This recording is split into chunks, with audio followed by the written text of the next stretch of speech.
Alhamdulillahi rabbil alamin wal aqibatu lil muttaqin wala udwana illa 'alal zalimin.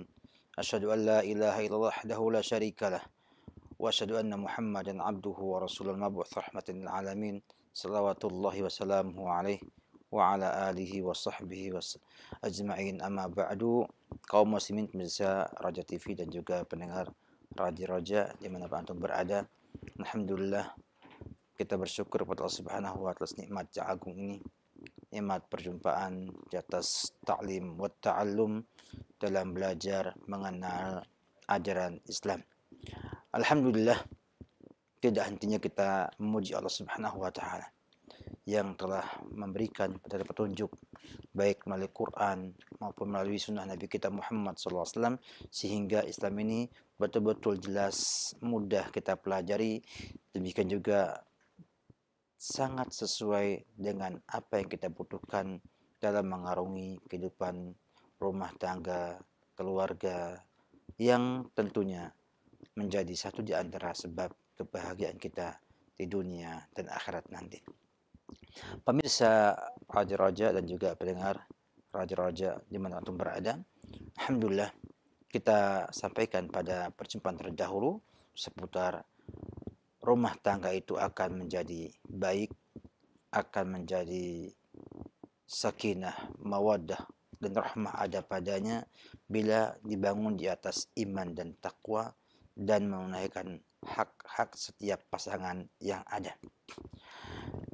Dan ternyata ini semua akan bisa kita lalui, kita jalankan, kita laksanakan bila terjadi perbaikan diri dari setiap anggota rumah tangga kita. Perbaikan diri adalah kunci sukses kita untuk sukses dalam segala hal.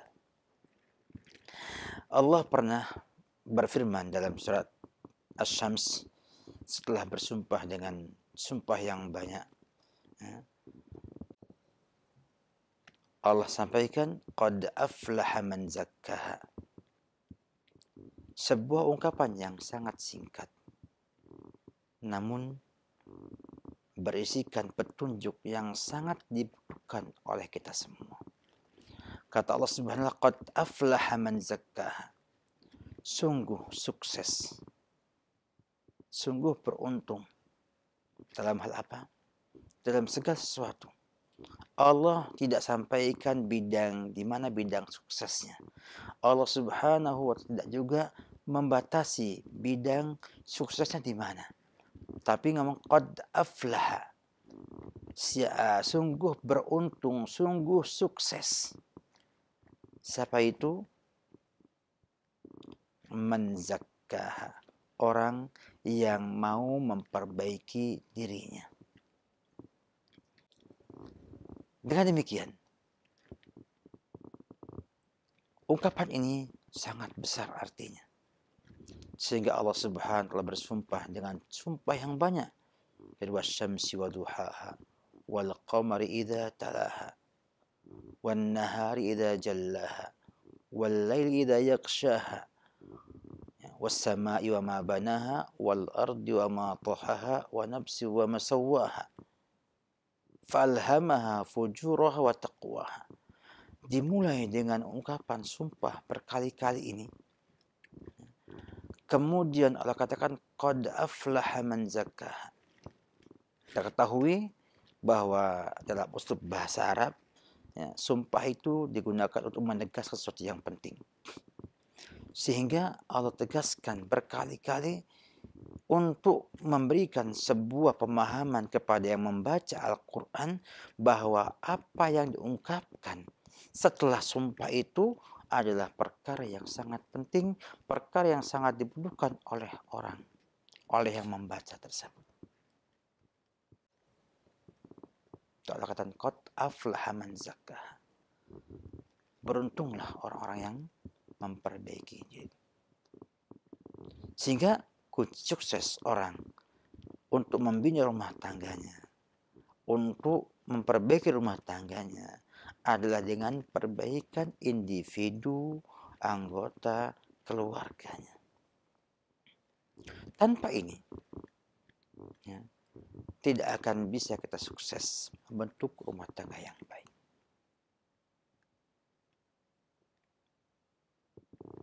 Dan demikianlah kalau kita ibaratkan rumah tangga kayak rumah, ya, dan anggota rumah tangga adalah batu bata pembangun rumah tersebut, maka tentunya, ya, baiknya anggota rumah tangga akan menciptakan juga kebaikan pada rumah tangga tersebut.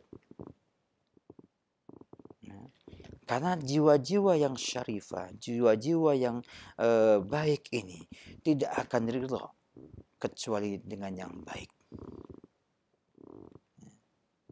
Jiwa-jiwa yang rendah, jiwa-jiwa yang rendahan, yang buruk, tidak akan suka kecuali yang buruk-buruk, yang rendah-rendah juga. Kalian bagaimana sahabat Nabi radhiyallahu anhum, orang yang jiwanya baik-baik, ya. Mereka lebih memperhatikan apa yang menjadi perbaikan hatinya, menjadi perbaikan jiwanya, melebihi perbaikan jasmani dan tubuh mereka. Mereka tidak mengejar kekayaan dunia, tidak mengejar apapun juga bersifat duniawi kecuali untuk memperbaiki akhiratnya, untuk memperbaiki iman dan takwanya kepada Allah Subhanahu wa taala. Maka hasilnya mereka lah orang-orang yang mampu mewujudkan rumah tangga yang indah. Lihatlah kehidupan Abu Bakar Siddiq. Walaupun hartanya diinfakkan semuanya fisabilillah, ya, walaupun beliau banyak bersama Rasulullah sallallahu alaihi wasallam, beliau banyak berjuang baik sejak zaman Nabi sampai jadi khalifahnya beliau, rumah tangganya Masya Allah tumbuh sana Aisyah bintu Abi Bakar Siddiq, tumbuh padanya Asma bintu Abu Bakar, tumbuh di dalamnya Abdurrahman bin Abi Bakar. Semuanya orang-orang yang saleh dan salihat. Dan kehidupan rumah tangganya Masya Allah, nggak terbayangkan oleh kita di zaman sekarang ini. Rumah tangga yang penuh dengan iman dan takwa, yang sinarnya itu masih terasa sampai saat ini.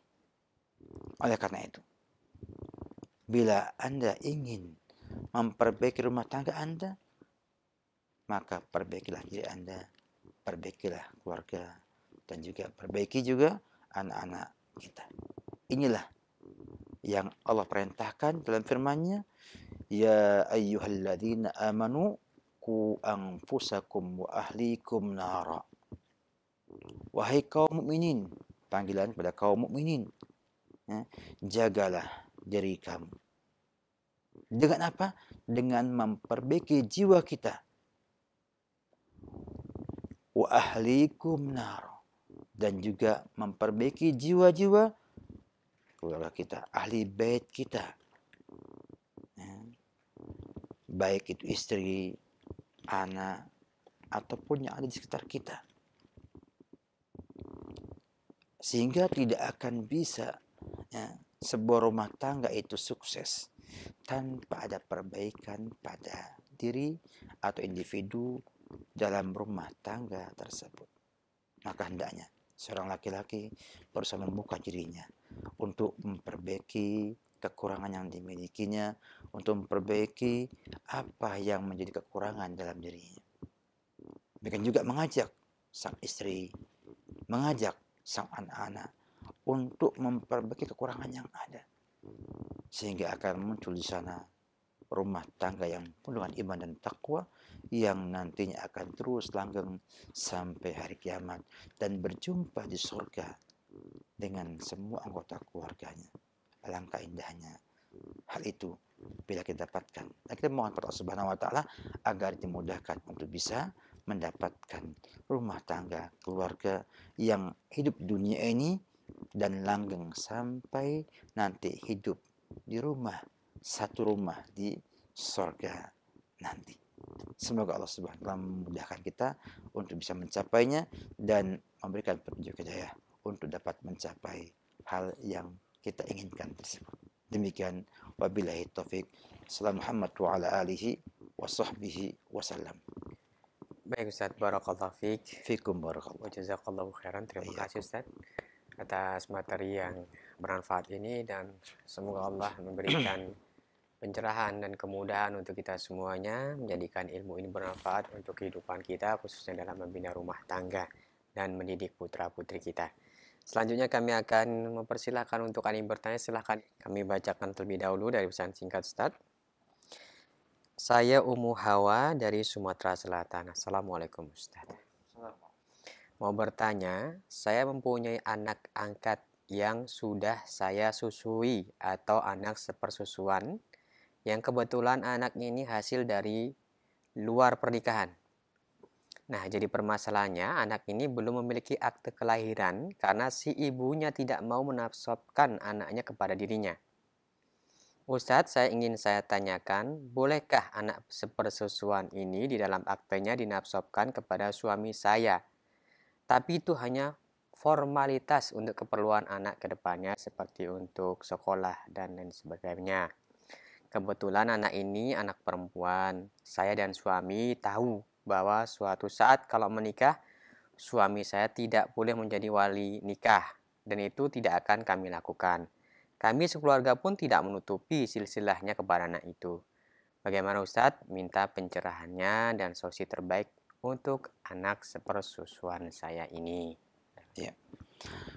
Alhamdulillah, masalah yang disampaikan Allah Subhanahu wa taala Al-Ahzab, ya, tentang larangan tabani, larangan adopsi anak dengan masa pada jadi dia, bisa kalau memang tidak mungkin orang tuanya dinasabkan pada dia, bapaknya juga nggak jelas siapa orangnya, ya, maka ada di sana fa ikhwanukum fiddin wa mawalikum. Nah, maka dia dianggap sebagai ikhwan fiddin, saudara seagama, atau mawalikum, dengan wala kepada kalian. Tentang surat menyurat, sebetulnya bisa tidak kita katakan misalnya dia adalah maula atau anak maula fulan gitu, ya, tambahkan kata maula di depan nama kita. Kalau bisa pakai itu, sehingga namanya misalnya Laila, misalnya Laila maula Ahmad misalnya, karena itu masru dan itu ada di dalam Islam. Sehingga ketika Imam Al-Bukhari itu dinamakan Muhammad ibni Ibrahim ibni Ismail ibni Mughirah ibni Barizbah maula al-Ju'fi, al-Ju'fi maulahum, artinya dia itu dulu, Barizbah itu dulu masuk Islamnya dengan al-Ju'fi, sehingga dinamakan maula. Sehingga dengan demikian akan lebih pas dengan fa ikhwanukum fiddin au mawalikum. Ya, tapi kalau misalnya nggak mungkin juga, dan itu hanya untuk kemudahan dan semuanya tahu itu bukan tujuannya untuk menasabkan pada nasab yang mengasuhnya, maka mudah-mudahan Allah Subhanahu wa taala mengampuni kesalahan yang ada. Kenapa demikian? Karena tertulis seperti itu, ya, bermanfaat bagi sang anak. Dan zaman sekarang ini tanpa akte, anak itu akan mengalami kesusahan dalam banyak hal, ya, dalam banyak hal. Dan ketika ibu juga nggak mau tahu, ya, maka yang adalah hakikatnya bukan lafaz dan mabaninya, tapi dengan keterangan sebisa mungkin menampakkan bahwa dia adalah bukan anak kami, tapi dia adalah anak yang kami asuh. Ya, jadi ini penting untuk dipahami oleh kita semua. Jangan sampai nanti dengan sebab surat itu kemudian orang menganggap bahwa itu adalah anak kandung kita, sahabat kita. Ya, mungkin sekarang tidak, ke depannya.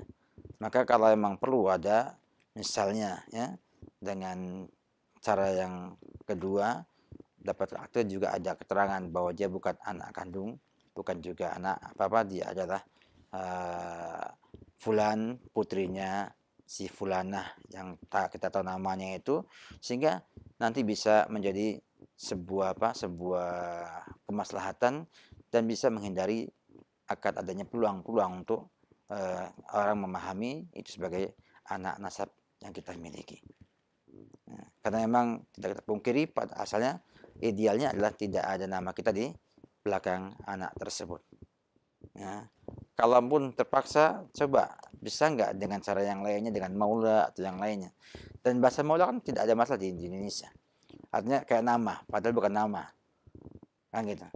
Nah maka saya lihat wallahualam bisawab, kalau memungkinkan untuk menggunakan yang ada, maka gunakan. Kalau tidak ada dan tidak bisa lagi terwujudkan masalah tersebut tanpa menggunakan nama ada, maka digunakan sesempit mungkin, ditambah ada keterangan yang jelas menyertakan akte tersebut bahwa dia bukan anak kandung nasab, dia adalah anak si fulan yang tidak mau disebutkan nasabnya di akte kelahiran tersebut.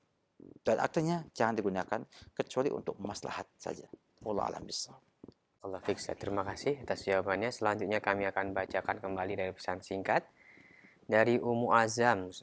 Ustadz, bagaimana memperbaiki rumah tangga yang diawali dengan hal yang buruk seperti pacaran? Alhamdulillah rumah tangga kami baik, qadarullah, hingga saat ini belum punya keturunan. Apa yang harus kami lakukan, Ustadz? Silakan. Alhamdulillah kalau perbaikan ya ikutilah ya kajian kita, karena ini memang memperbaiki rumah tangga bisa dalam satu singkat ya, dia bertahap-tahapan yang tidak bisa mudah diselesaikan ya. Tapi kalau secara konsep sederhananya ya, silahkan saudara atau saudari bisa belajar kembali agama dengan baik ya. Kunci pertama di perbaikan diri ya, insya Allah dengan tobat Allah hapus yang lama-lama.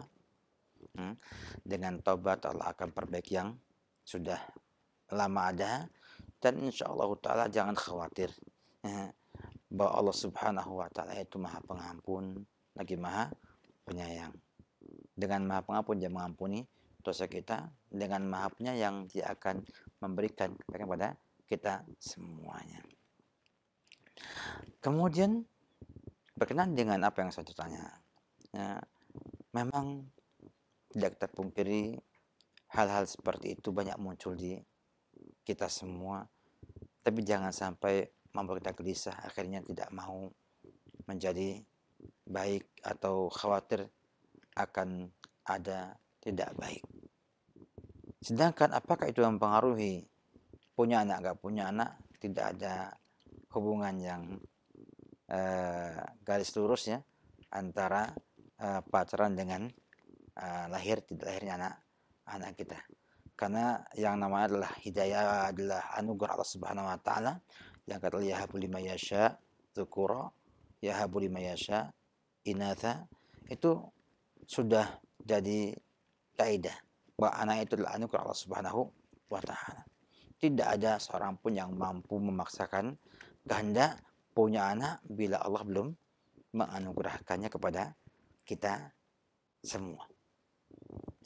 Sehingga bila saudari tidak punya anak, sampai hari ini belum punya anak, maka harus sadari dengan sebaik-baiknya. Yang pertama itu bukan karena maksiat saudari di waktu yang lampau. Yang kedua itu adalah ujian kepada saudari, apakah sabar menerima takdir ilahi ataukah tidak. Yang bersabar berarti baik iman saudari. Kalau tidak sabar berarti palsu iman tersebut. Kemudian yang ketiga, sadari dengan baik-baik bahwa tidak mesti punya anak itu lebih baik daripada tidak punya anak. Kenapa demikian? Karena kita dapatkan sekarang ini orang tidak punya anak capek, setelah punya anak juga capek. Dan upayakan bahwa kita bisa bahagia dengan segala kondisi yang kita miliki. Jangan bahagia itu dibuat opini dalam jiwa kita bahwa bahagia itu punya anak banyak. Enggak. Bahagia itu bisa didapatkan dengan keadaan yang kita miliki. Kalau kita bisa bersabar dan bersyukur. Memang ada beberapa kiat sampai para ulama rahimahullah tentang itu, seperti oleh Hasan al-Basri, ya, diminta oleh seorang, ya wahai imam, saya doakan saya punya anak.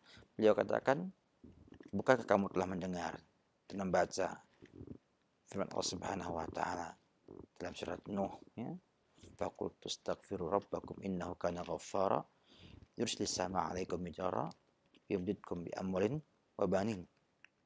Kata dia bahwa ternyata ayat ini menunjukkan orang yang banyak istighfar itu bisa menjadi sebab memiliki harta banyak, bisa menurunkan hujan, bisa juga membuat Allah memberikan anak kepada kita semua. Maka di antara sebab, kata para ulama rahimahullah, adalah kita memperbanyak istighfar kepada Allah Subhanahu wa taala. Sebab di antara sebab kita punya keturunan yang banyak. Yang kedua juga ada sebab yang lainnya. Mungkin Anda periksa kepada ahli di bidangnya, apa sebabnya? Apa karena kemandulan? Atau karena memang perkara yang lainnya? Atau hanya sifatnya psikis saja, kejiwaan? Ya. Atau memang sudah siap untuk punya anak semua, tapi memang belum waktunya. Nah, ini semua perlu diketahui agar memiliki sebuah ketenangan di hati kita, dan kita tidak mudah putus asa. Nah, kalau memang ada hal yang tidak baik, diobati. Ya, diobati dengan obat-obat yang memang sudah jelas terbukti secara medis atau secara pengalaman yang ada, untuk bisa menyuburkan rahim atau menyuburkan sel sperma sang laki-laki. Dan kemudian laksanakan apa yang menjadi sunatullah, ya, berhubungan suami istri dengan baik, agar kemudian mudah-mudahan dengan doa, dengan istighfarnya saudari, dengan usaha saudari untuk perbaikan yang ada, akan membuahkan hasil yang baik. Tapi ingat, tujuan kita adalah punya anak yang soleh, bukan hanya punya anak saja. Ya. Apalah artinya anak kalau dia jahat? Ya. Apalah artinya sebuah anak bila jadi sebab bencana bagi orang tuanya? Nabi Nuh ketika anaknya tidak mau masuk Islam, tidak mau iman sama ajaran Nabi Nuh, ya, Allah katakan, innahu laisa min ahlik, dia bukan keluarga kamu. Innahu amalun ghairu sholih. Maka mohon kepada Allah Subhanahu wa taala bila berdoa minta anak yang soleh. Kayak contohnya imam dan juga para nabi, yaitu Ibrahim alaihissalam, yang mengatakan Rabbi habli minas salihin. Dan Allah kabulkan anak Nabi Ibrahim semuanya soleh. Oleh karena itu, yakinlah, bersabar, amalkan yang bisa diamalkan, yang jelas bahwa kita bahagia dengan ilmu yang manfaat dan amal soleh. Dan insya Allah bila Allah kehendaki waktunya, akan juga lahir anak yang mudah-mudahan juga soleh, yang nanti bisa menjadi amalan hamba, amalan antum, amalan kita semua, ya, sampai hari kiamat nanti. Wabillahi taufik.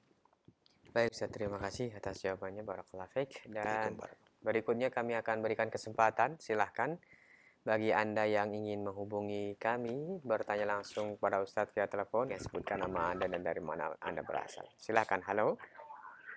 Halo, assalamualaikum. Waalaikumsalam warahmatullahi. Dengan siapa, di mana nih?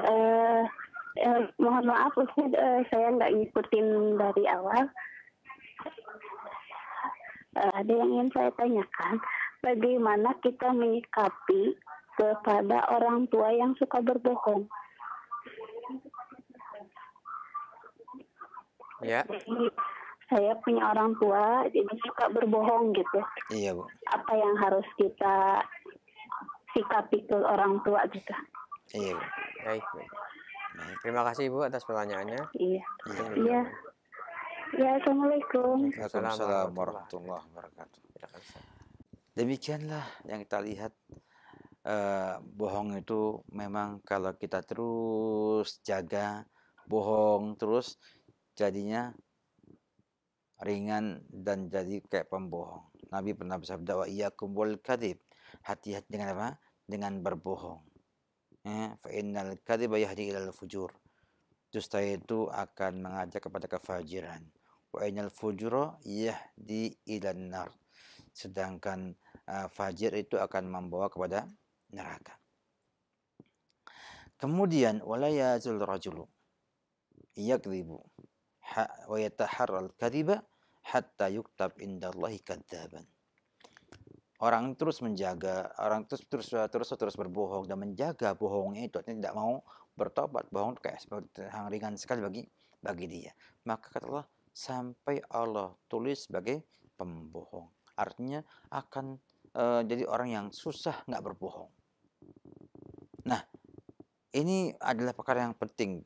Maka para ulama mengatakan bina anak sejak kecil untuk tidak berbohong. Sejak kecil sudah dibina untuk tidak berbohong sampai terus dijaga sampai dewasa. Nah, dapatkan kita sebuah problem yang cukup berat bagi ibu ketika mendapatkan orang tua suka berbohong. Maka bagaimana sikap kita sebagai anak kepada orang tua yang suka berbohong demikian? Yang pertama tentunya, kalimat pertama tentunya adalah bersabar. Nah, ini tidak bisa ditinggalkan, adalah sabar. Sabar menghadapinya. Sabar dalam artian bukan menyerah, pasrah, biarlah. Tapi sabar dalam artian menahan diri, tidak berbuat hal-hal yang tidak maslahat buat ibu dan buat orang tua ibu. Baik secara agama ataupun secara akal yang sehat. Nah, menahan ini bisa berarti mengamalkan sesuatu yang nanti bisa memberikan maslahat kepada ibu atau orang tua ibu. Misalnya, ya, membuat sebuah sikap ataupun membuat sebuah tindakan yang nanti membuat sang ibu berpikir untuk berbohong. Sehingga ia akhirnya yang tadinya mudah berbohong, sekarang hati-hati berbohongnya. Dia mengurangi dia berbohong. Ya, banyak cara tergantung pada kondisi ibu dan juga kondisi orang tua ibu. Ya. Yang kedua, jangan lupa mendoakannya. Sebab doa itu adalah kunci semua kebaikan. Siapakah yang bisa merubah orang tua kita dari pembohong menjadi orang jujur? Hanya Allah Subhanahu wa Ta'ala. Maka kita mohon kepada zat yang bisa merubah akhlak orang tua kita itu agar dia merubahnya menjadi baik. Yang ketiga, kita hanya menjadi orang yang baik, menjadi orang yang soleh. Karena Allah Subhanahu wa Ta'ala banyak merubah sikap orang tua, sikap istri, sikap anak karena kesolehan yang kita miliki. Merubah suami jadi baik dengan sebab kesolehan sang istri. Karena kesolehan bisa memberikan pengaruh yang besar dalam terkabulkannya doa kita semuanya. Yakinlah itu semuanya karena doa adalah kunci kebaikan dan Allah menyampaikan kepada kita semua untuk berdoa kepadanya. Semua kebutuhan kita, semua hajat kita itu minta sama yang Maha Kuasa. Banyak dengan sebab doa orang menjadi baik. Dengan sebab kesolehan orang tuanya, kesolehan anaknya, orang tuanya jadi baik. Ya. Oleh karena itu, Bila ini sudah diamalkan, maka lihat cara yang berikutnya adalah cara bagaimana orang tua itu kapok untuk berbohong lagi. Ini tugas istihad dari anak-anaknya, bagaimana berupaya untuk memahamkan orang tua bahwa berbohong itu jelek. Efeknya bagi dia dan bagi yang lain-lainnya. Dan insya Allah bila manusia sudah tahu efek buruknya bohong, kemudian ia bisa berbuat tanpa berbohong, maka dia akan kembali kepada kejujuran tersebut. Ini mungkin saya hanya membantu kaidah-kaidah saja. Ibu lihat kembali apa yang bisa dikerjakan pada orang tua itu, tapi semuanya dengan kesabaran, dengan niat bagaimana berubah sang ibu menjadi baik kembali. Wabillahi taufik. Ya, Ustaz, terima kasih atas nasihatnya, semoga bermanfaat. Dan berikutnya silahkan kembali, kami akan mempersilahkan untuk Anda yang ingin menghubungi kami via telepon. Halo, Ya, dengan siapa, di mana? dengan Bapak Putra di Makassar. Silahkan Pak Putra, pertanyaannya. Begini Ustaz, bagaimana hukum seorang istri yang sudah diceraikan, kemudian memberikan syarat rujuk untuk diizinkan bekerja di tempat yang ada ikhtilatnya. Iya. Kemudian, bagaimana sebaiknya suami menyikapi hal ini? Karena jika diizinkan, maka sama halnya dia membiarkan istrinya bermaksiat dengan ikhtilatnya itu, Ustaz. Cukup? Ya, cukup, Ustaz. Terima kasih, Ustaz. Ya. Terima kasih ya Pak Putra. Ya. Saya susah juga manggilnya ya, Pak Putra. Putra kan nggak benar besar ya. Iya. Baik, Pak Putra yang di Makassar, alhamdulillah. Istri yang cerai itu kalau kita melihat tentunya ada di sana hal-hal yang perlu kita perhatikan. Yang pertama, bila istri dicerai, kemudian masa cerainya atau masa iddahnya belum selesai, maka sang wanita wajib menerima rujuknya sang suami. Sebab statusnya dia itu adalah masih istri sampai selesai masa iddahnya. Sehingga bila ada istri dicerai dan masih dalam masa iddah, kok nggak mau menerima rujuknya sang suami, maka dia berdosa. Dan secara hukum dia itu istri, mau tidak mau ya dia istri. Ya. Artinya tidak ada alasan bagi dia untuk menolak atau mengatakan saya nggak mau jadi istri kamu, nggak bisa. Sampai ia mengajukan khulu. Ya. Dan kalau dia khulu tanpa ada sebab yang syar'i, maka ada ancaman dari Rasulullah SAW. Namun bila dia kemudian sudah selesai masa iddahnya, nah, maka dia boleh mengajukan syarat kepada sang mantan suaminya, ya. Kalau mau, saya mau. Kalau enggak, ya enggak mau. Status dia bukan istri lagi. Ini yang banyak enggak diketahui oleh kaum muslimat dan juga kaum muslimin, ya. Bahwa di sana ada sebuah kaidah. Selama pernikahannya itu belum putus, ya, maka dia adalah istri. Artinya cerai itu tidak langsung memutus hubungan suami istri. Nah, akan putus dia apabila sang suami membiarkan istrinya sampai selesai masa iddah. Maka dia putus. Tidak ada hubungan sama sekali. Sama kayak dulu bujang gadis, ya, atau sudah sama janda. Yang kedua, dia bisa dengan khulu, dengan minta cerai atau gugat cerai, maka begitu terima langsung dia bukan suami istri lagi. Atau dia talak 3. Maka setelah talak 3, maka dia bukan istrinya lagi. Nah, kalau istri saudara yang tanyakan ini, ya enggak, itu belum jelas apakah dia itu masih dalam keadaan iddah atau di luar masa iddah. Kalau dia di masa iddah, maka sang istri tidak punya alasan, tidak boleh ada syarat sama sekali. Ya, karena dia masih istri, belum lepas dari sang suami. Jadi artinya istri dicerai itu dia kayak mendapatkan warning, lampu kuning. Ya enggak. Dia kalau pindah ke hijau lagi, ya enggak butuh dia harus mengatakan syaratnya harus begini nggak bisa, harus mau nggak mau. Ini sampai Ibnu Hajar dalam Fathul Bari, dan dia kata beliau adalah ijma. Wanita itu harus menerima abad amradiyat. Ya, baik dia suka nggak suka, dia wajib menerima rujuk tersebut. Bahkan juga oleh Ibnu Hajar, juga Ibnu Qudamah dalam Mughninya, dan juga Ibnu Hazm dalam kitab Maratibul Ijma'nya. Kalau kemudian selesai masa iddahnya, maka dia nikah baru. Nah, karena nikah baru, maka sang perempuan boleh mensyaratkan syarat-syarat tersebut.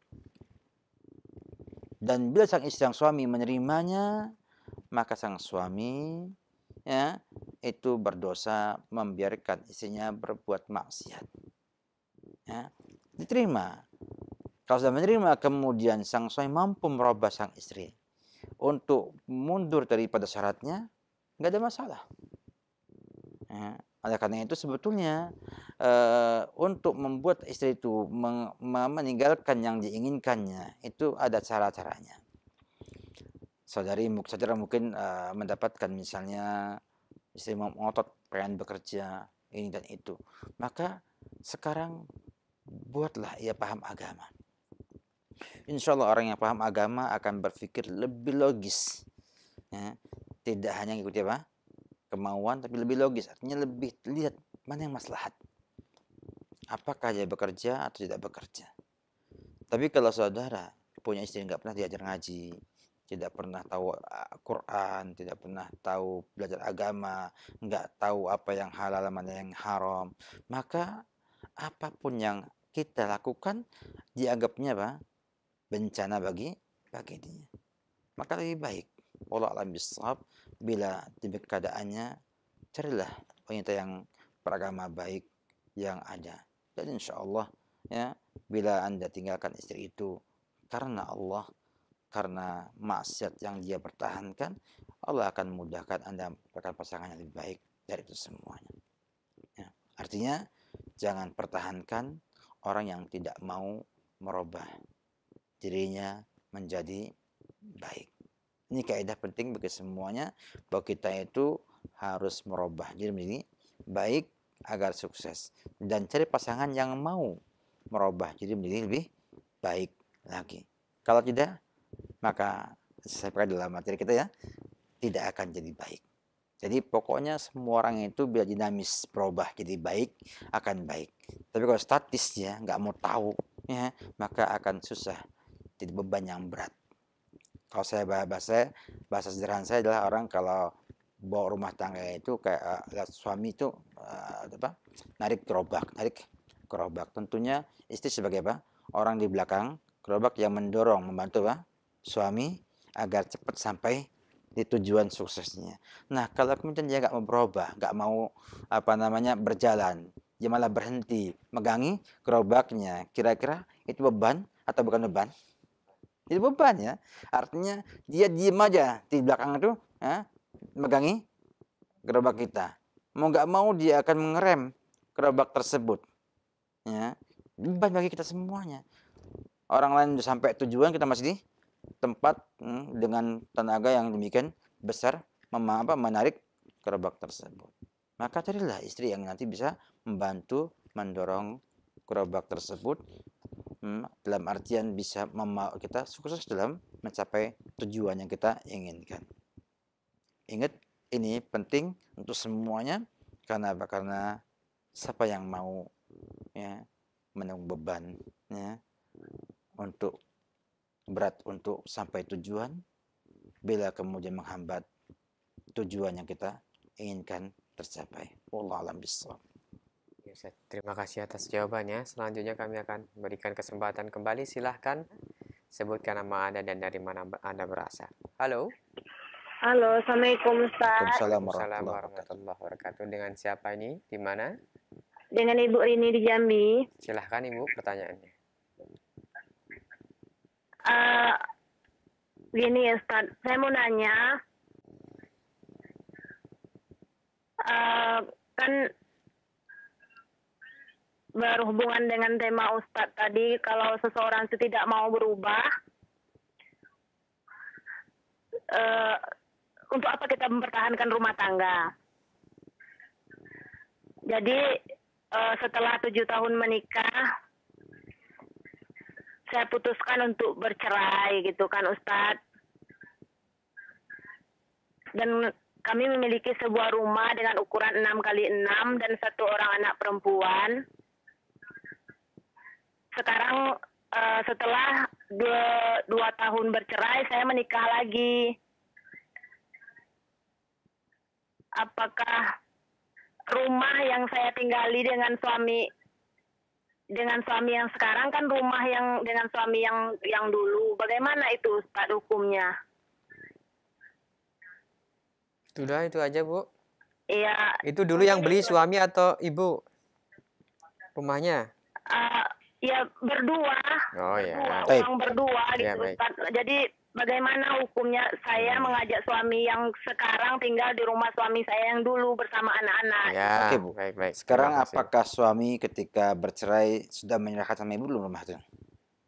Iya, dia bilang gini, kalau ibu silakan tinggal di rumah itu tapi rawat anak dengan baik-baik. Gimana hukumnya itu Ustaz? Tuh ibu ya. Terima kasih. Bu. Ya sekian Ustaz. Assalamualaikum warahmatullahi wabarakatuh. Warahmatullahi wabarakatuh. Demikianlah ya. Perceraian kadang menjadi solusi terakhir ya dari sebuah rumah tangga ya, agar supaya bisa lebih sama-sama mencapai surganya Allah Subhanahu wa taala. Saya lihat alhamdulillah suami ibu baik sebetulnya karena sangat perhatian kepada sang anak juga. Ungkapan dia pakai rumah itu ya, asal mau merawat anaknya merupakan sebuah izin kepada ibu untuk menggunakan rumah tersebut selama memelihara anak tersebut. Artinya ada 2 kemungkinan.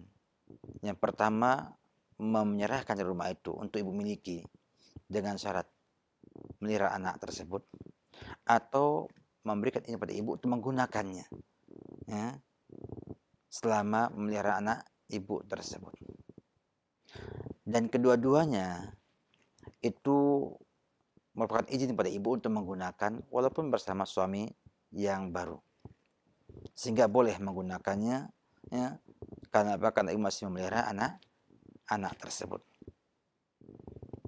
Jadi dengan 2 pemahaman tadi ya, karena suami mengatakan gunakanlah rumah itu selama masih memelihara sang anak, ada 2 makna. Pertama, hibah, artinya dia nyerahkan rumah, pakailah, gunakan untuk kamu semua, asal anak jangan ditelantarkan, dididikkan dengan baik. Atau yang kedua, gunakan berarti mempergunakan hak guna pakai, bukan hak kepemilikan. Nah, kedua hal ini pun untuk ibu boleh digunakan walaupun bersama dengan suami yang baru.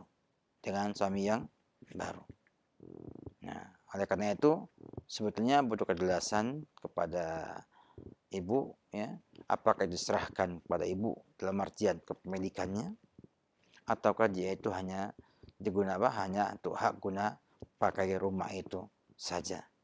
Yang penting ya hubungannya dengan warisan nanti. Apakah nanti itu jadi harta waris atau jadi harta ibu bila suami pertama meninggal dunia ya. Dan ini perlu diperjelas kalau ibu memang ingin aman, tentram menggunakannya. Tapi secara hukum umumnya ibu boleh menggunakannya bersama dengan istri yang baru, dengan suami yang baru ya, karena izinnya adalah jelas minimal hak guna pakai rumah selama anak itu masih dipelihara oleh ibu. Wallahu alam bishawab. Baik Ustaz, terima kasih atas nasihat yang bermanfaat dan pencerahannya. Kami akan beralih ke pesan singkat. Ada beberapa pertanyaan telah masuk, ingin kami bacakan. Assalamualaikum. Waalaikumsalam warahmatullahi wabarakatuh. Ana mau bertanya Ustadz, bagaimana sikap istri yang mempunyai suami yang agamanya di bawah istri? Dulu diterima karena secara fitrah saya suka. Secara tabiat saya juga suka, tapi setelah dijalani ternyata banyak menguji kesabaran saya Ustadz. Mohon jawabannya, jazakumullahu khairan. Silahkan. Demikianlah sebuah keputusan, ada resiko ya. Jadi kalau kita memutus sesuatu ada resiko yang harus kita tanggung. Suami yang lebih rendah pemahaman agamanya, ya enggak, tentunya akan membuat repot sang istri. Sebab keputusan tangan suami, pada suaminya lebih bodoh dalam agama, dalam menyikapi apapun juga. Tapi secara umum sebetulnya banyak ya zaman dulu sampai hari ini yang perempuannya itu baik agamanya, suaminya lebih rendah agama daripada sang istri. Ya, namun tidak ada masalah. Kenapa tidak masalah? Karena sama-sama menyadari. Ya, ini yang penting. Yang susah adalah ketika tidak saling menyadari. Sang istri bermain dengan perasaan sendiri, dengan ukuran sendiri, dengan mimpi sendiri. Sang suami pun demikian juga. Tidak mau tahu apa yang dipahami, apa yang diinginkan oleh sang istri. Sehingga gagalnya komunikasi ini menyebabkan sang istri merasa beban yang terus menggelayut dalam benaknya. Beban ini bila kemudian dirasakan berat sekali, 2 kali, terus bertumpuk akan membuat sebuah perasaan enggan kepada sang suami.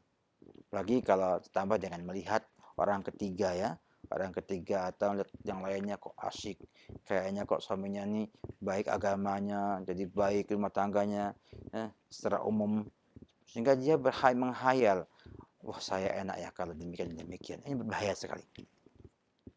Jadi butuh komunikasi yang baik antara ukhti dengan suami, ibu dengan bapak. Coba utarakan, karena saya yakin bahwa suami itu tahu bahwa dia dalam masalah agama lebih rendah pengetahuan ketimbang sang istri. Masih tahu dia. Ya, coba komunikasi yang baik. Komunikasi istri dengan suami yang dibangun di atas kalimat indah, ya, suami ingin dihormati, istri ingin diperhatikan. Artinya atau ingin dimengerti. Coba bangun ini semuanya. Ya, coba ibu ngomong ke suami dengan penghormatan, dengan menghargai dia sebagai pemimpin rumah tangga. Apa yang menjadi permasalahan yang mengganjal dari ibu, agar dia mau mengerti. Kalau dia juga mau mengerti apa yang ibu miliki, maka akan muncul itu semuanya. Akan sebuah kebahagiaan dan bukan penghalang perbedaan pengetahuan agama dalam membangun sebuah rumah tangga yang baik. Tapi kalau semuanya berpikir sendiri-sendiri, ya, saya punya pendapat sendiri, ya juga sendiri, ya tidak mungkin jadi, ya tidak mungkin akan jadi. Bagaimana saya akan membangun sebuah rumah tangga, membangun sebuah rumah, satunya pengen pakai batu bata, satunya pakai herbal. Dia pengen menghadap selatan, yang kedua pengen ke utara. Kemudian kumpul tanpa komunikasi, tanpa adanya saling pengertian, maka tidak akan mungkin akan terbentuk rumah yang baik. Maka bagusnya adalah bagaimana saudari menghormati suami sebagai pemimpin rumah tangga, menyampaikannya pun juga dengan bahasa kepada yang lebih punya kuasa, dan juga sang suami dipahamkan bahwa istri juga punya keinginan, ya, agar dia mengerti apa yang oleh istri. Dan pengertian agama bukan hal yang stagnan ya, dia berkembang. Ya, berapa banyak sekarang didapatkan, saya punya pengalaman banyak ya di kehidupan ini, teman-teman kita yang dulunya itu sang perempuan, masya Allah, sudah hebat, suaminya baru mengaji. Kemudian sekarang gantian, suaminya lebih hebat daripada sang istri. Ya, karena dia belajar sungguh-sungguh, akhirnya mengalahkan kemampuan sang istri.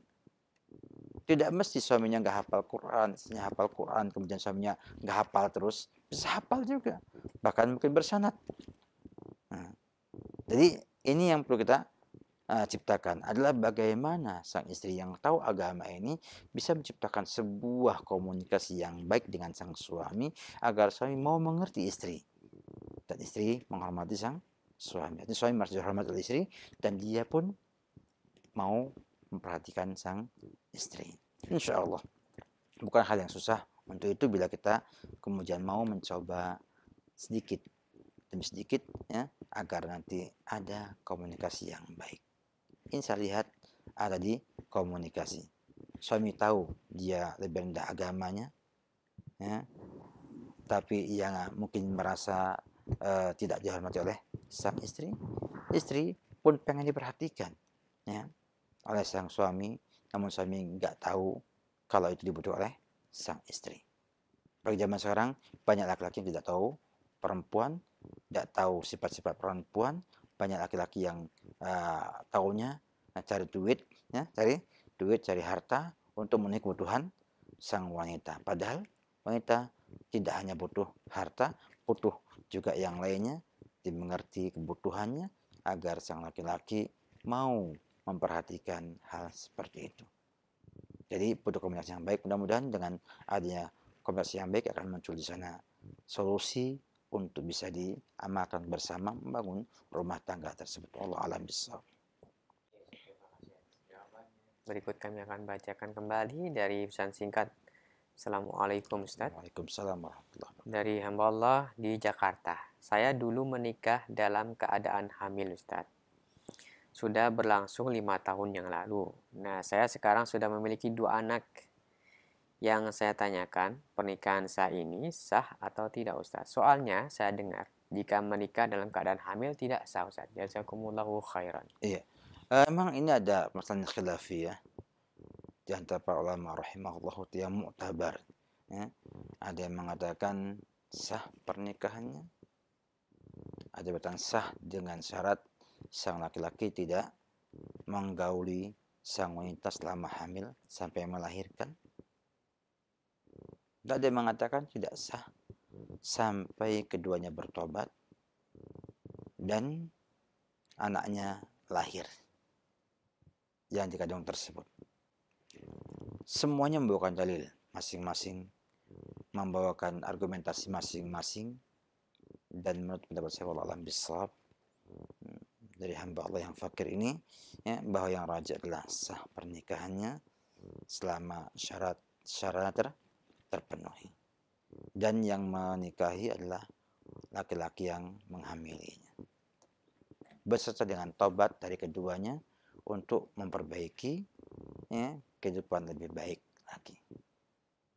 Tapi ingat bahwa anak yang lahir dari hasil pernikahan tadi yang pertama, ya, itu bukan anak yang dinasabkan kepada bapaknya biologisnya, dalam artian nanti perwaliannya itu bukan kepada sang bapak tersebut dan juga tidak mewarisi harta dari bapak tersebut. Ini semua harus dipahami, ya, dengan baik. Dan juga risiko perzinahan. Risiko perzinahan, ya, yang itu menjadi sebab mengapa, ya, Allah namakan dengan fahisyah dan jalan yang buruk. Sehingga Allah katakan la taqrabu zina inna fahisyatan wa sa'a sabila. Dia adalah fahisyah, keburukan, kekejian, ya, dan dia adalah jalan yang buruk. Maka saya kadang sedih kalau mendapatkan pertanyaan seperti ini, ya, bagaimana kaum muslim Indonesia, ya, masih menganggap itu sebagai sesuatu yang sederhana, padahal perzinahan itu adalah hal yang sangat besar dalam Islam. Efeknya bukan hanya pada kedua pelaku, namun juga pada anak-anaknya. Bukan hanya malu, tapi juga mengefek pada perkembangan anaknya di masa-masanya. Kalau dia berkembang baik, maka pernikahannya mau nggak mau orang lain yang menikahkannya, wali hakim, sehingga tentunya beda. Orang tua yang menikahkannya apa? Wali hakim yang menikahkan. Juga pandangan masyarakat pada anak juga akan memiliki pengaruh pada anak tersebut. Maka kita mohon pada orang-orang tua untuk percaya anaknya, jangan biarkan anak gadis kita ya bergaul bebas. Jangan bangga anaknya punya pacar, ya, tapi banggalah anaknya anak yang soleh, ya, yang solehat, yang dia itu menjaga kehormatannya. Dan masalah jodoh pernikahan sangat mudah, sebab Allah tentukan semuanya. Banyak orang yang berpacaran tidak nikah-nikah, ada yang 11 tahun pacaran juga nggak nikah-nikah juga, bahkan perempuan nikah dengan yang lainnya, laki dengan nikah dengan lainnya, sehingga jangan ada kebanggaan pada semuanya. Dan jangan takut juga anaknya jomblo. Tidak mesti jomblo itu tidak laku. Oleh karena itu, jaga anak kita, ya, jangan biar mereka bergaul bebas.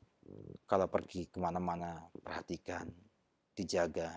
Jangan biarkan ia terlantar sehingga banyak serigala berhidung belang yang akan merusak kehormatan anak-anak kita tersebut. Saya kadang-kadang merasakan ya, hal itu berat sekali melihat bagaimana kaum muslimin membiarkan anak-anaknya perempuannya itu berjalan sendirian di mana-mana malam hari, ya. Orang malam sudah di rumah, anak perempuannya masih di mana-mana, enggak jelas siapa yang menemaninya, kadang sendirian, kadang dengan laki-laki yang bukan mahramnya, yang itu bisa jadi serigala berhidung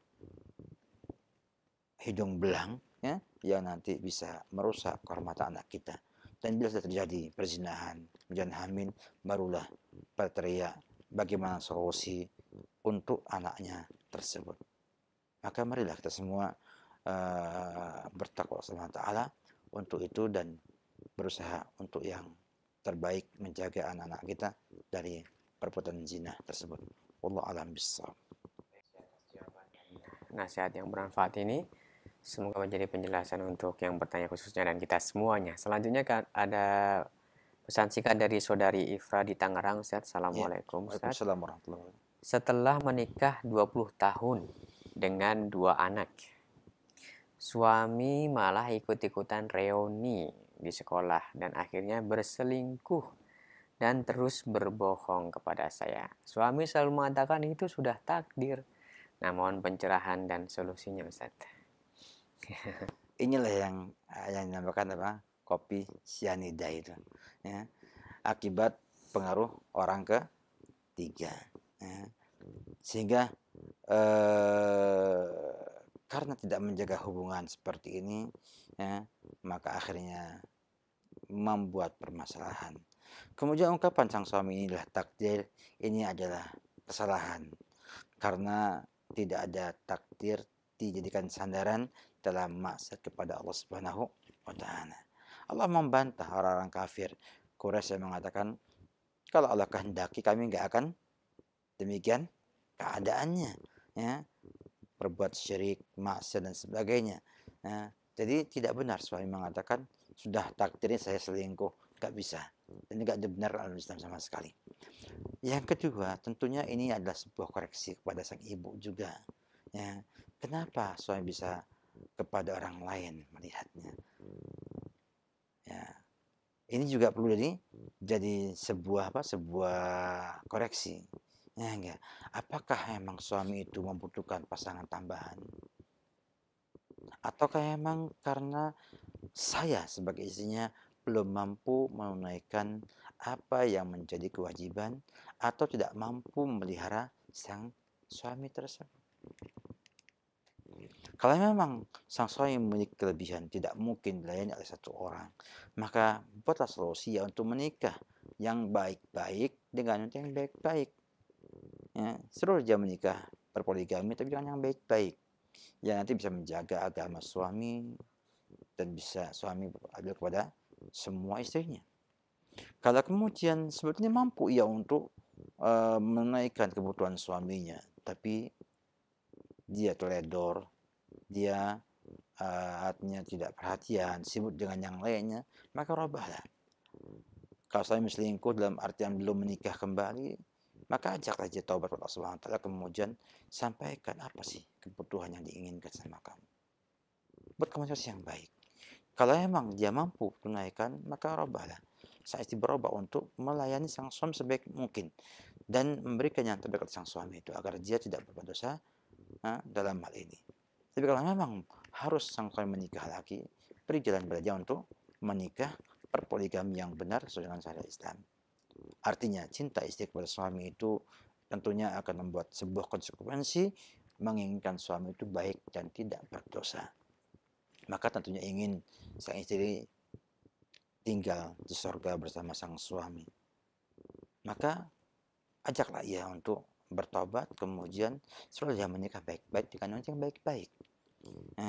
Ya nanti bisa membuat ia jadi istiqomah ya, di atas ajaran yang benar. Itu yang benar sikap yang saya harus ibu lakukan. Kalaupun misalnya memaksakan diri pun, ya, maka belum tentu akan baik bagi kedua belah pihak.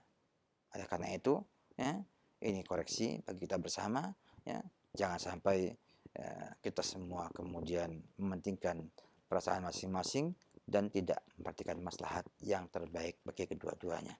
Oleh karena itu, nasihat pada ibu, mari ibu buat komunikasi yang baik dengan sang suami, ya, sampaikan kenapa demikian, ya, kemudian menjaga suami agar supaya dia tidak berselingkuh.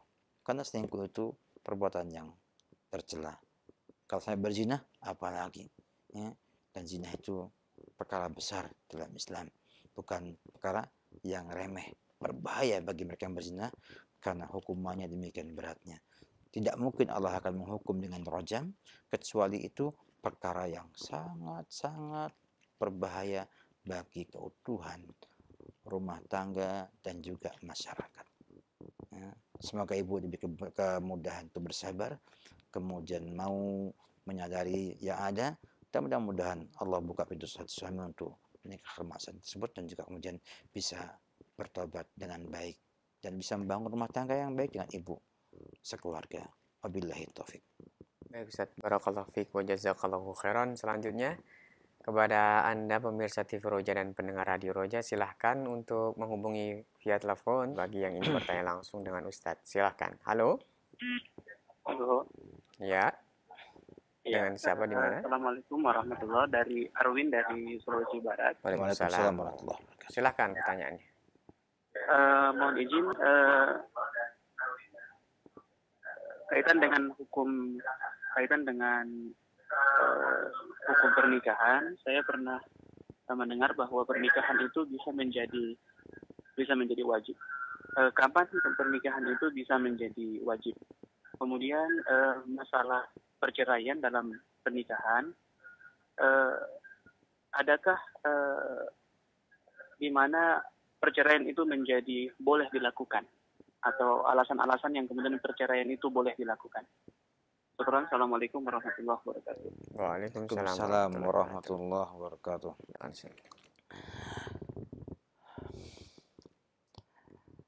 Bicara tentang hukum pernikahan, orang para ulama mengatakan bahwa hukum pernikahan itu bisa masuk dalam ahkam taklifiyah khamsah.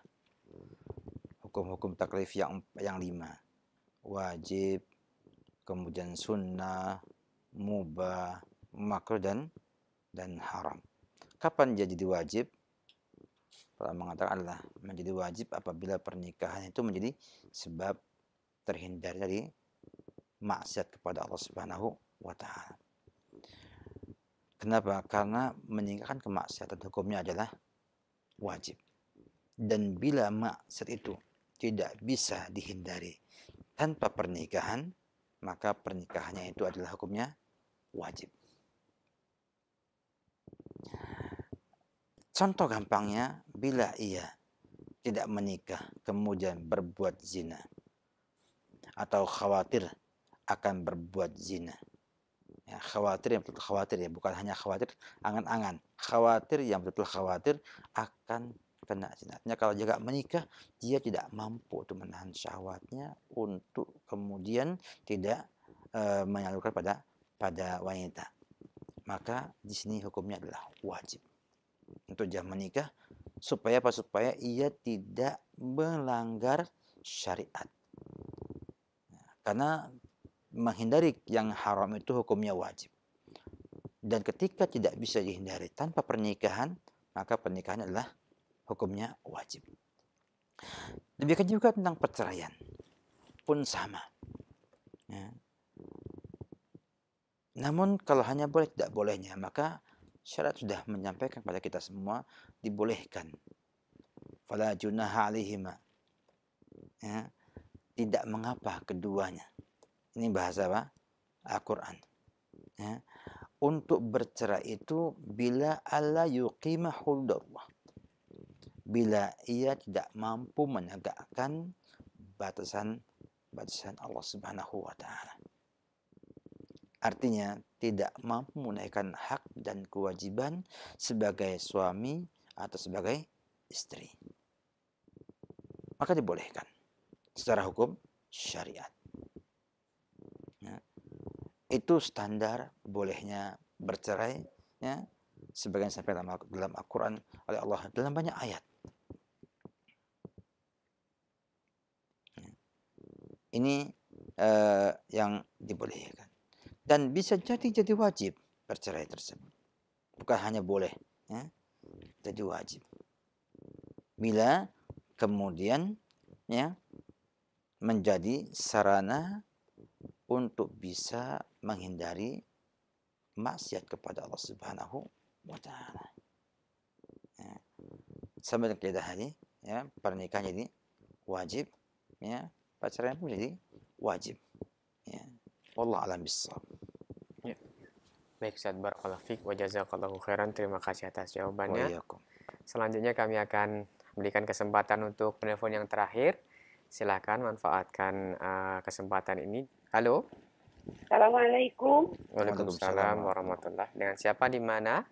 Hamba Allah dari Tanjung Priuk, Pak Ustadz. Silahkan Ibu pertanyaannya. Pak Ustadz, saya punya penyakit katarak.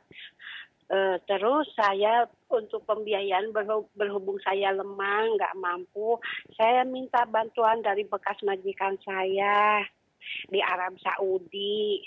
Lalu dikirim, kata majikan saya silahkan untuk dijadikan bikin operasi. Ternyata di sini saya pakai ada Ibu RT menganjurkan untuk BPJS. Saya bikin BPJS.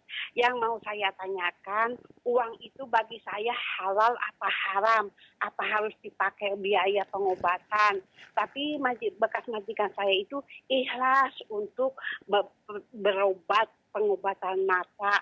Yang saya tanyakan itu halal apa haram bagi saya. Ibu nggak bertanya lagi kepada majikannya kalau uangnya tidak gunakan untuk BPJS? Belum. Kenapa? Karena memang dipakai pembiayaan pulang pergi ke rumah sakit, beli obat-obat. Juga yang mata satu sekarang mau pakai uang 2,5 juta. Jadi walaupun ada sisa uang itu terpakai, tapi enggak seutuhnya yang semula dia kirim. Baik Ibu. Iya, ya, terima kasih Ibu. Iya. Maaf ya, mohon penjelasannya. Ya. Makasih Pak Ustadz yang saya hormati. Ya, Bu. silakan Ustaz. Alhamdulillah ya. Saya juga hormat sama Ibu, ya. Masya Allah ada sifat wara yang ada pada Ibu, dan itu merupakan sebuah kebaikan insyaallah ta'ala, bahwa Ibu berusaha untuk jujur, berusaha untuk hati-hati menggunakan harta orang lain. Ini merupakan sebuah sifat yang baik. Semoga Allah Subhanahu wa taala menyembuhkan sakit Ibu dengan sebab sifat-sifat yang seperti ini. Ibu yang di Tanjung Priok tetangganya Cilengsi, ya. Agak jauhan. Jika mungkin tetangganya Kak Ari mungkin juga, ya. Alhamdulillah apa yang Ibu lakukan cukup hebat, ya. Artinya sudah tidak menggunakan untuk berobat, tapi menggunakan untuk sarana berobat dan kelengkapan berobat. Itu sudah termasuk dalam amanah yang diberikan oleh majikan ibu, mantan majikan ibu di Arab Saudi di sana. Dan beliau yang membantu, insya Allah ada pahala dari Allah Subhanahu wa Ta'ala. Kemudian sisa uangnya pun saya yakin ibu masih butuh untuk berobat yang lainnya. Karena tentunya obatnya, kemudian juga mungkin ada lainnya yang dibutuhkan oleh ibu. Karena berobat kan bukan hanya ke rumah sakit, ya, tapi juga pasca operasi kataraknya, mungkin juga minum obat, minum vitamin, makanan yang sehat, agar bisa mempertahankan kesehatan mata yang ibu miliki juga butuh biaya juga. Jadi insya Allah apa yang diberikan itu halal bagi ibu, dan mereka pun tahu bahwa mereka pun tidak akan memberikan sesuai dengan biaya operasi saja. Artinya dia kirimkan uang tentunya untuk kesembuhan ibu, bukan hanya semata untuk operasi kataraknya saja. Maka insya Allah ini termasuk dalam bentuk amanah yang tidak dilanggar oleh ibu, dan insya Allah mudah-mudahan ibu mendapatkan keberkahan dari usaha ibu itu untuk bisa menjadi hamba Allah yang hati-hati dalam menggunakan harta orang lain. Demikian Bu ya, semoga bermanfaat, dan kita tutup tadi ya dengan ucapan syukur kepada semua yang berpartisipasi dalam acara kita ini, baik sebagai penanya, sebagai penyelenggara, sebagai pendengar, ya, dan pemerhati yang ada. Semoga Allah Subhanahu wa Ta'ala berkahi usia kita semua, berkahi harta kita semua, berkahi juga amal kita semua, dan semoga Allah menerima itu semua sebagai amal salah kita bersama untuk mengharapkan ridhonya Allah Subhanahu wa Ta'ala. Kurang lebihnya saya mohon maaf kepada hadirin, kepada pendengar, dan juga kepada teman-teman di Roja atas kurangnya ada. Semoga kita bisa berjumpa kembali pada perjumpaan yang datang billahi ta'ala. Demikian wabillahi taufik. Assalamualaikum warahmatullahi wabarakatuh.